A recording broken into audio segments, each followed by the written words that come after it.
1670's real name was Raymond Kolbe. Like Sister Faustina, Kolbe had been on a spiritual journey, one that would come to a dramatic end in this German death camp.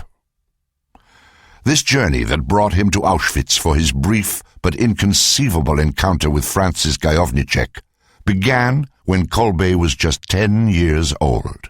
He was a very lively boy, and a very good boy, but at the same time mischievous. And apparently he exasperated his mother on one occasion, and Maria Kolbe threw up her arms and said, "Ramanduccio," which is a term of endearment. "Little Raymond, whatever's going to become of you." And there was something in her voice, but also it was the grace of God that hit him, obviously. What is going to become of me? Pondering that question shook 10-year-old Raymond to his very core. A few days later, while he prayed alone here at this side altar in his village church of St. Matthew in Pabianice, Poland, the Virgin Mary appeared to little Raymond. The Mother of God emerged from this painting of herself, resplendent in light, clothed as a majestic queen.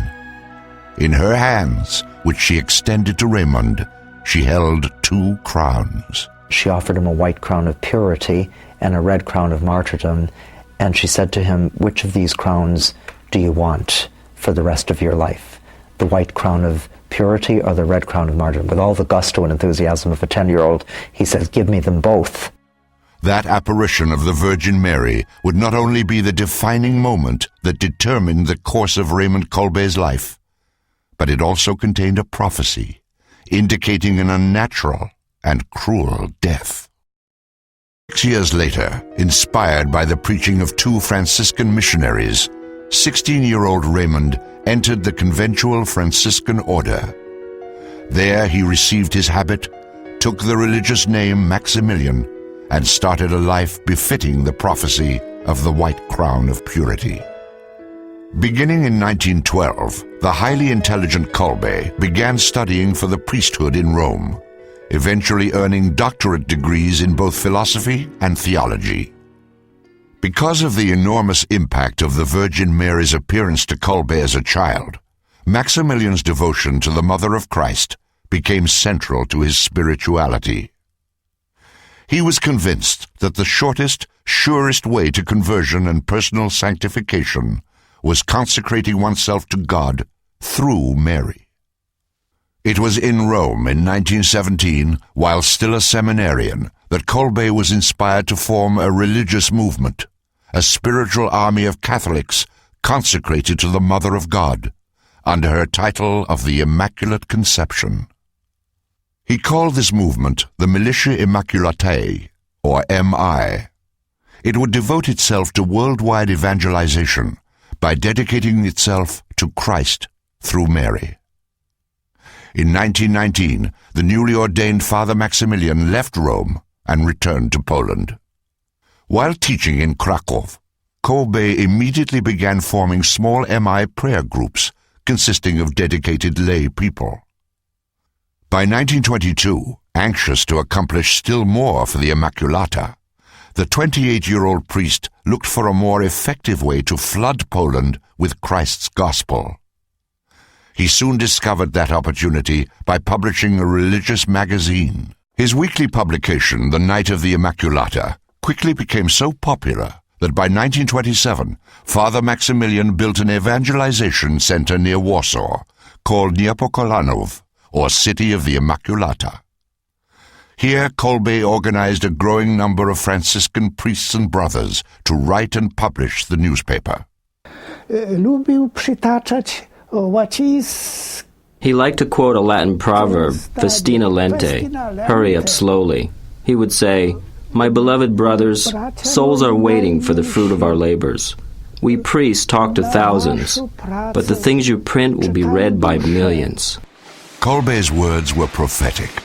The friars labored at the printing presses around the clock to fulfill the skyrocketing circulation demands, often reaching over 1 million. An extension of Kolbe himself, Niepokalanów was a marvel of efficiency. It was a house of prayer, work, and study. And during World War II, when widespread persecution of the Jewish people began in Poland, it became a house of refuge.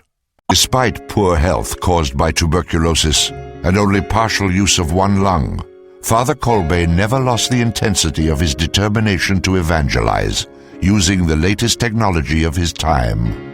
By the mid-1930s, Father Kolbe headed not only the largest Catholic publishing house in Poland, but the largest Franciscan friary in the world, where more than 700 priests and brothers lived and worked. Never one to fear the unknown, Kolbe had already decided to expand his media apostolate beyond Poland and even Europe. In March 1930, without knowing a word of Japanese, he set sail with 4 brothers to preach Christ's gospel in the Orient. He arrived in Nagasaki, Japan on April 24th, and exactly 1 month later, with the help of translators, published the first edition of the Seibo no Kishi magazine, the Japanese version of the Night of the Immaculata. Today, it is the most prolific Catholic periodical in Japan. In 1936, after 6 years in Japan, Father Kolbe returned home to Poland and immediately resumed his duties as superior at Niepokalanów. But this time, a menacing shadow lingered over his spiritual city. The German secret state police, known as the Gestapo, viewed Kolbe with great suspicion, and he was already labeled as an enemy agitator because of a magazine article he had published on truth. His influential newspaper was becoming increasingly more critical of the Nazis. The flourishing work of his spiritual army of brothers and priests represented a direct contradiction to Nazism. It was only a matter of time before the Gestapo would come for Father Kolbe. At 9:45 in the morning on February 17, 1941, a brother phoned from Niepokolanov's front gate. 2 Gestapo cars had arrived, demanding to see Father Kolbe at once. Father Maximilian spent 3 months in Pawiak prison before his transfer by boxcar to Auschwitz in southern Poland. If hell has an entrance, it would look like this. Auschwitz was evil incarnate, a vile place of systematic atrocity surrounded by lethal high-voltage fences. For most who passed through these gates, death was their only escape. The administrators and armed personnel at Auschwitz were selected to carry out Adolf Hitler's program of extermination of all perceived enemies. To accomplish this goal, prisoners were subjected to a system of terror and refined torture. The camp's basic function during its entire existence was the killing of individuals deported to it. Upon his arrival here, the 47-year-old Kolbe was tattooed with his new name, number 16670. Like all new prisoners arriving daily at the camp, he was greeted with the same mocking speech. You have not come to a sanitarium, but a Nazi concentration camp from which there is no other exit except a crematorium. If this does not please anyone, throw yourself into the barbed wire immediately. If there are any Jews in the convoy, you do not have a right to live more than 2 weeks. Priests can live 1 month, all others 3 months. There were around 400 prisoners. After the evening roll call, it was either in late July or early August in 1941. The Lagerführer announced through his interpreter, by the way of reprisal for the escape of a prisoner, 10 hostages will be picked out and locked in the underground cell without food or drink. Lagerführer Fritz was the SS officer in charge of the camp at the time. According to prisoners, he greatly enjoyed the cruel and sadistic game of selection.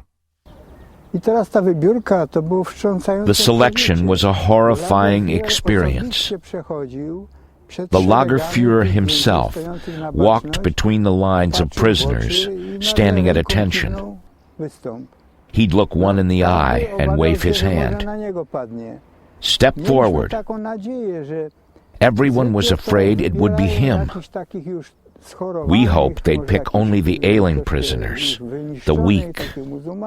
Lined up in order by height, with the shortest in front and the tallest in back, the men formed 10 rows. So when they were counting, they count this way, and the selected prisoner were standing right on the other side, facing us. So that time, when I had my eyes closed, and I was praying, I said, God, please, select anybody, but save my life. This angel of death, dressed as a Nazi, passed over both Ted Wojtkowski and Adam Jurkiewicz. But Francis Gajowniczek was not as lucky. The Lagerführer stopped, looked directly into his eyes, and uttered the fateful words, "Step forward." His worst nightmare had become reality with a simple wave of the Lagerführer's hand. And suddenly I heard crying. And the prisoner which was selected, one of this, he started to cry, and he cried, "My wife, oh my God, my wife, my 2 children." What happened next was a first at Auschwitz and still amazes these eyewitnesses. All of a sudden, a prisoner stepped forward from the left wing, from the back line, and started marching toward the Lagerführer. Everyone panicked. What now? We had just been punished for the escape of a prisoner with the selection of hostages. And now he stepped out of the line without being called. An unspeakable crime. He broke the military discipline. We were all standing at attention. No one would dare step out of the line without being told. But the prisoner marched calmly on. The prisoners responsible for the discipline should have reacted right away. The barrack supervisor, the room supervisor, or Lagerkat. They should have jumped out and turned him back. They should have beaten the prisoner up and gotten the recognition for it from the authorities. But no one reacted, as if nobody believed that this could be happening. And the prisoner made it all the way to the Lagerführer, undisturbed. He stopped in front of him and started talking. Confronted by such boldness from a frail and weak prisoner, Fritz was visibly unsettled and shouted, "What does this Polish pig want?" He stepped off and faced the commandant. And he said, "I would like to exchange the father of 2 children." Well, the Fritz stood up, and he was kind of he didn't know what to do. And then he leaned over to him and he said, "You must be, who are you? You must be some kind of a crazy priest." And the Kolbe mentioned, "Yes," he said, "I'm a Catholic priest." So again, he made a step backwards, and he got so nervous, and then he hollered, say, "Umtauschen." That means exchange them. Kolbe then quietly joined the ranks of the condemned, never knowing the name of the man he had just saved. The still stunned Francis Gajowniczek rejoined the living. The 10 men were immediately escorted to the starvation bunker in the basement level of Block 11, ordered to strip, and then crammed into this small cell. From that point on, they were denied all food and water. Usually it would not be long before demented curses and animal-like howls of the starving, dehydrated men echoed throughout the camp. But with these men, it was different. Bruno Borgowiec, an orderly assigned to the death block, was an eyewitness to the starving prisoners' final days.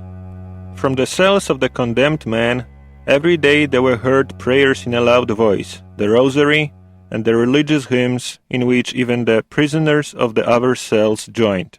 In the moments when the guards were absent, I descended into the subterranean cell to talk with and to console my companions. The ardent prayers and hymns to the Most Holy Virgin resounded through the whole subterranean area. It seemed to me that I was in church. Father Maximilian Kolbe started, and all the others responded. After almost 2 weeks of starvation and dehydration, only 4 men clung to life. On August 14th, 1941, the eve of the Feast of the Assumption of Mary, the Red Crown of Martyrdom offered to Kolbe 37 years earlier was about to be fixed upon his head at Auschwitz. Needing space for new victims, impatient SS guards entered the starvation bunker and murdered Father Maximilian and the 3 remaining men with a lethal injection of carbolic acid. Father Kolbe's corpse was taken to this oven and burned.